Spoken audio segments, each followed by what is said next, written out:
Hello, this is part 3 of building my custom power bank. In today's video, we will be adding the BMS onto the battery, connecting the main negative and positive cables for the discharge, explaining how to connect the BMS step by step so you can copy and do the same thing for your projects. Alright, so for the main positive and negative terminal, we are going to be using 0.15 millimeters of copper. Let me just open it up.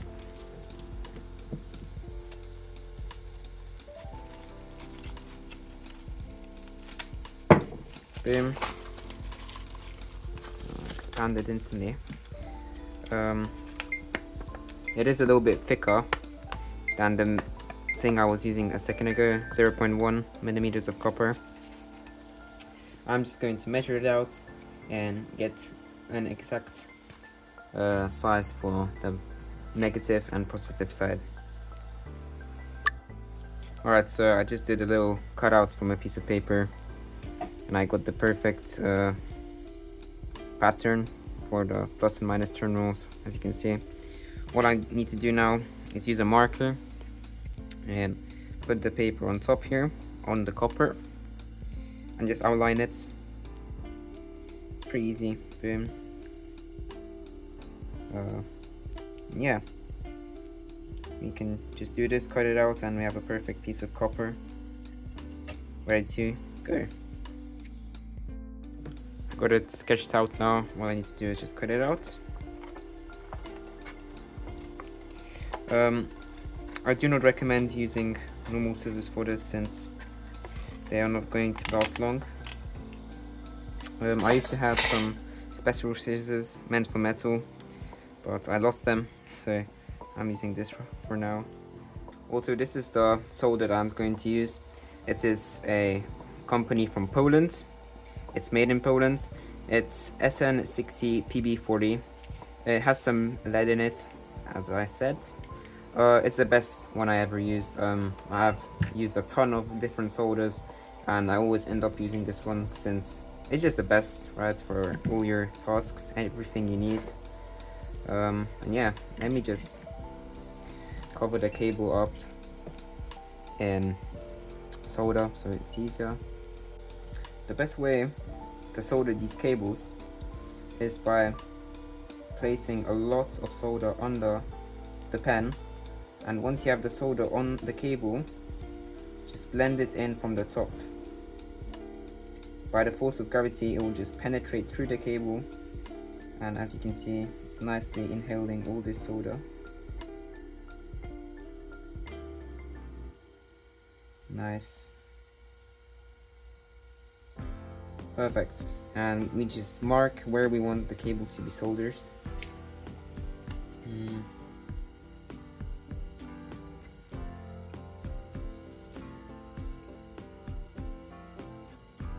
So this is where we want to get it soldered. Around this area. Take a marker. Mark it. Well, be careful, do not touch the side because it's going to spark. Alright, so we just took some helping hands. Now all we need to do is place the cable on where we want it to be soldered. Now take your soldering iron, wait for it to heat up.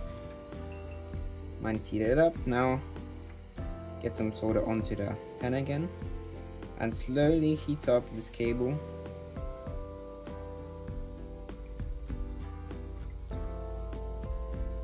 Try to move this up a little bit. Try to touch the copper a little bit as well so that there's a better connection. Try not to do this with your hand since my soldering iron is at 400 degrees. You can use another pen, another clip to just clip this together.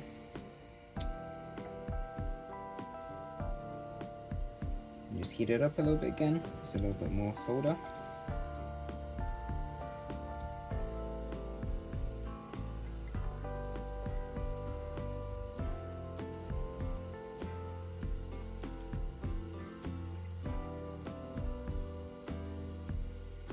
I think this is a very nice connection now. Very nicely done. The shouldn't be any issues. Maybe on the other side a little bit as well, but that's where we're going to do the spot welding, so we don't want to put too much there.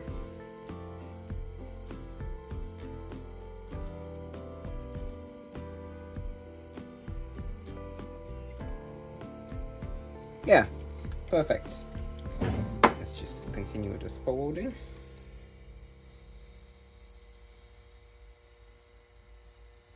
It's a little bit hard. Boom.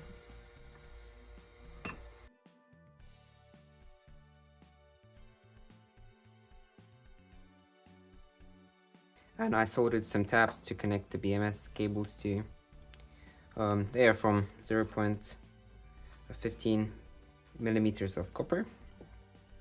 And yeah, now I'm going to glue this BMS back into place. And I'm going to start with the connections. This is the main negative, so this is where the negative goes. I'm going to need to cut this off, and yeah, we'll start doing this. Alright, as you can see, I checked the diagram on the BMS, and this is meant for a 14S battery, and this battery is 7S. So in the diagram it told me that the last 7 pins I need to connect together into one, so that's what I did. And this is the main positive now. I'm going to put a heat shrink on top of this and just extend this wire to the positive one at the very end, right over here. And yeah, let's carry on. Alright, so I clipped all of the cables to the length they need to be, and I checked the BMS diagram. I needed to connect all of these cables together into one, since this BMS is meant from 7P all the way to 14P, so there's way too much cables for the 7P configuration. And you know, I just clipped them all together into one, so at the beginning, since it was easier. Now all I'm doing is adding a blob of solder on to the nickel, right, so that it's easier to solder the cables on.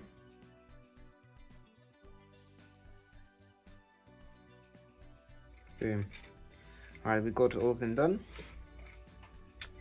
Now we're going to take the cables and put on some insulation. Next, let's lightly just put it in and start soldering the cables.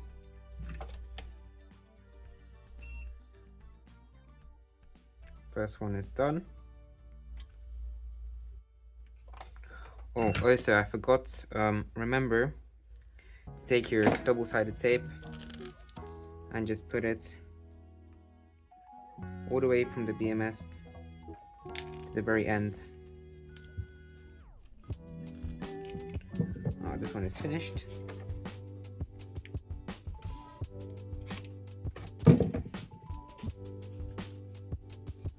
It's fine.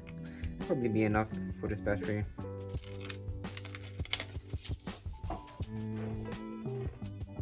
Alright, as you can see, I added the blobs and I put them into the direction that they needed to be on the tape. Now you can start putting insulation and soldering it on. Hold it down.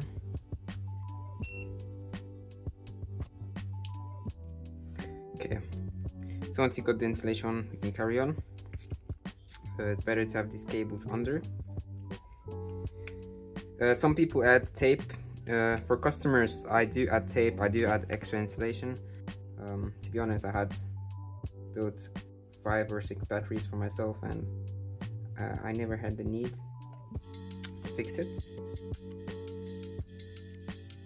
This one cable is a little bit too short, but it's fine, we'll make it work, hopefully.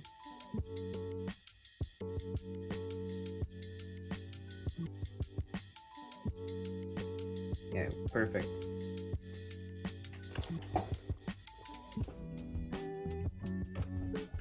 Perfect, so now we just put the insulation on top of the connections. Maybe not start from the hottest one because it's going to shrink.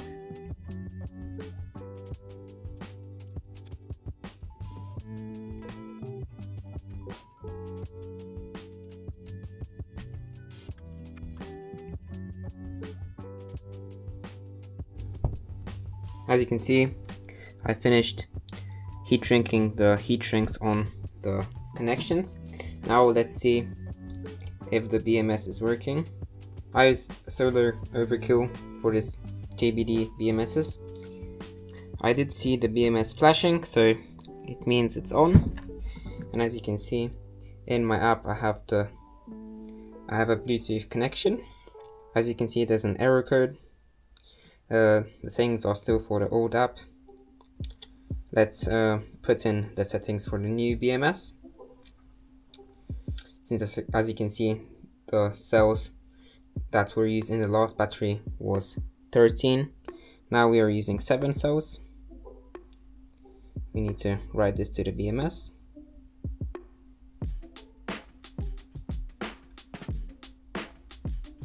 Alright, so let's go to the home. And it's working. As you can see, the pack looks like it's a little bit under voltage. Yeah, as you can see, it's 0.183 volts difference, but we can fix this. And yeah, this is it. The battery is done, ready to go. Alright, so we have the BMS finally connected. Everything is fine. The connections are as following. As you can see, all we need to do is attach the BMS temperature sensor, and I'm going to connect temporarily the XT60 connector. When you do these connectors, make sure you don't take too much of cable. Like this is even too much, since you don't need a lot. Try to take as little as you can. Even by hand, yeah, this is enough. And yeah, I'm just using these without the covers for now. I just want to see if I can balance the battery out through the night by super slow charging it. Remember, this is a resalvaged battery. With normal cells, I wouldn't do this. With new cells, so generally speaking, this is a step I do only when I use salvaged cells. Let me put the temperature on my welder a little bit higher. When you solder these connectors, to not twist the pins, you want to put one connector into another so that you don't damage it.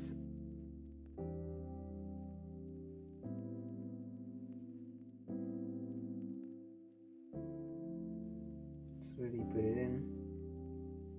Put some heat. Make it all nice and shiny. Just put it in there. Nice and firm connection. No, that's not going anywhere. It's nice and gold. Nice. Now we got the harder one to do. This one's going to be in the air, but it's fine.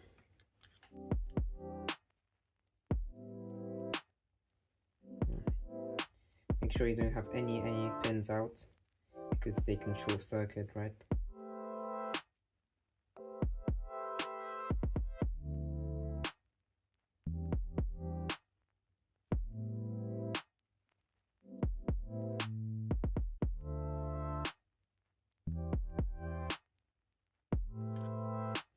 To be honest, this all depends on what temperature you put the welder on.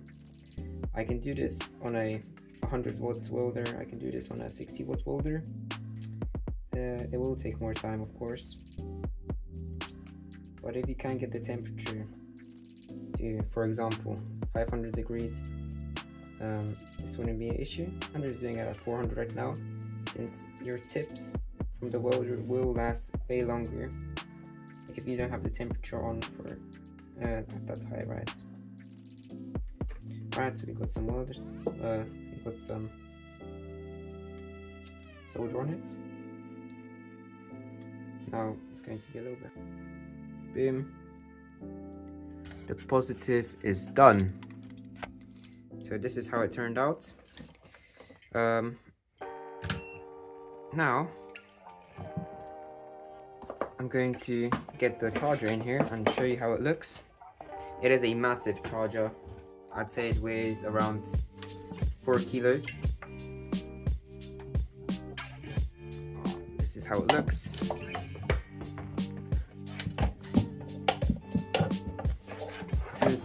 This is the charger that I use for everything. It's a little bit dirty because it was in my garage. I don't know if you can see well,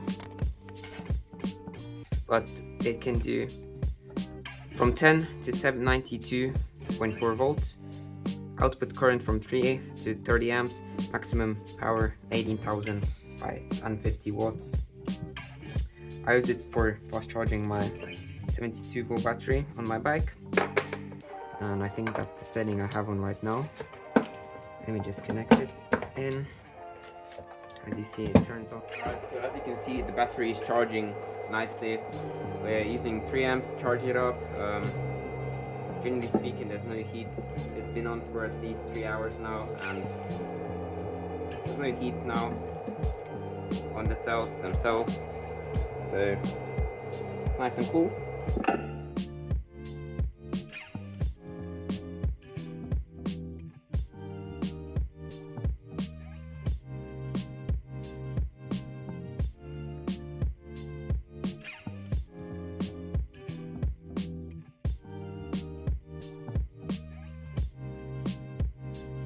As you can see, I just took the print off from my printer. It turned out lovely.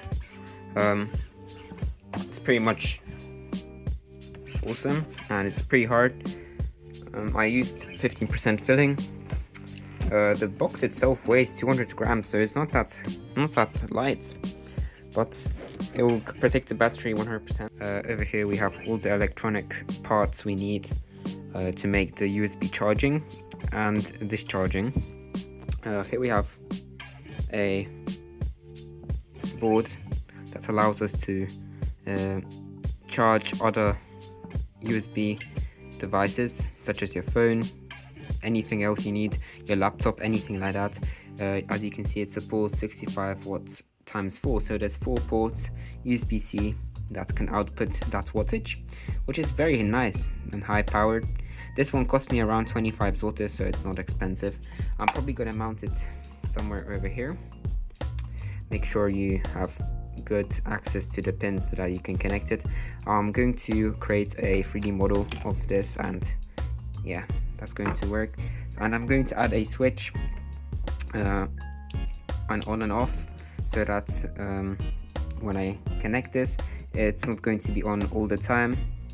Only once I click the switch, then the power is going to go from the battery into here. The same I'm going to do with charging the battery.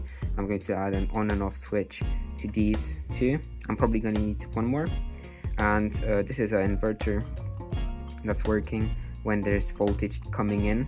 So if I want to charge this huge battery, I can charge it with a normal USB-C, right, ports, these right here. I'm going to connect the plus and minus into here, and it's going to output the voltage of the main battery, which I believe is 29 volts, maybe something like that.